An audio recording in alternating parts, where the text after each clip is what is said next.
परम शांति। बेहद का बाप हमेशा बेहद के बच्चों को अंत तक माफ करता है और करता ही रहेगा, क्योंकि बेहद का बाप जानता है ये मृत्युलोक है और ये मृत्युलोक में माया के जंजाल में सभी बेहद की आत्माएं फंसी पड़ी हैं और वो बेहद की आत्माओं को निकालने वापस बेहद के परम धाम में ले जाने आया है।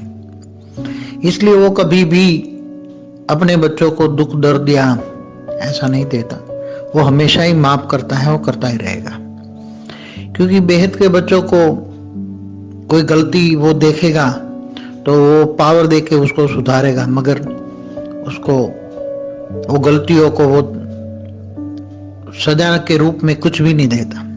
किसी को भी, चाहे बेहद की आत्मा हो, चाहे 33 कोटि देवता हो, चाहे हद की भी आत्मा हो, वो सभी को माफ करने आया है। चाहे मल्टीवर्स की सभी आत्मा हो, मल्टीवर्स के सभी जितने सोलर सिस्टम है, जितनी गैलेक्सियां हैं, यूनिवर्स है, ग्रेट यूनिवर्स है, G17 तक सभी आत्माओं को माफ कर देता है। सभी को एक नजर से देखता है, क्योंकि इनके नजर में सब एक समान है। मगर बेहद की आत्माओं को स्पेशली पावर देकर उनको वापस ले जाना है। बाकी को सभी को मुक्ति, जीवन मुक्ति का आगे चलकर आप देखोगे, मुक्ति जीवन मुक्ति का पाठ भी होना है। बाकी याद की यात्रा सभी को अभी जो ऊंचते ऊंच परम धाम में जो माता जी ने जो योग दिखाया कि चित्र में विचित्र को याद करोगे चरित्रवान बन जाओगे। योग की एक ही विधि है, सिर्फ याद करो, बेहद के बाप को याद करो। याद करने से पावर आएगी, विक्रम विनाश होंगे। बाकी फालतू झंझट में नहीं पड़ना है। अब ज्यादा ज्ञान की गहराई में जो गए हैं वो ठीक है, बाकी अभी सिर्फ एक वाइट कलर, हमेशा वाइट कलर में देखो। वाइट कलर ही बहुत अच्छा पावरफुल होता है, बाकी कलर को इमर्ज नहीं करना है, न देखना है।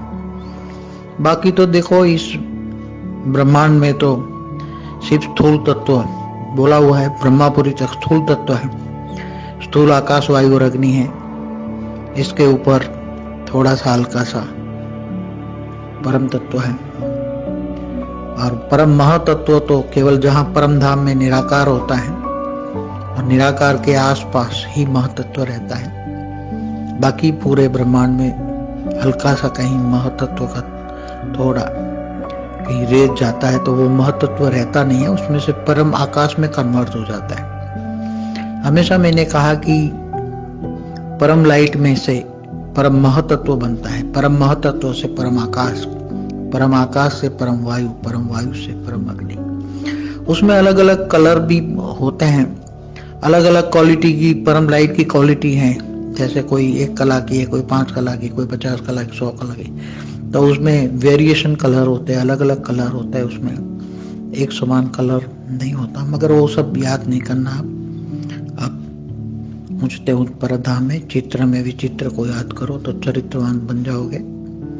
चरित्रवान माना लाइट की बॉडी, वान माना शरीर, कहते हैं ना भाग्यवान, वान माना शरीर, भाग्यशाली शरीर, भगवान।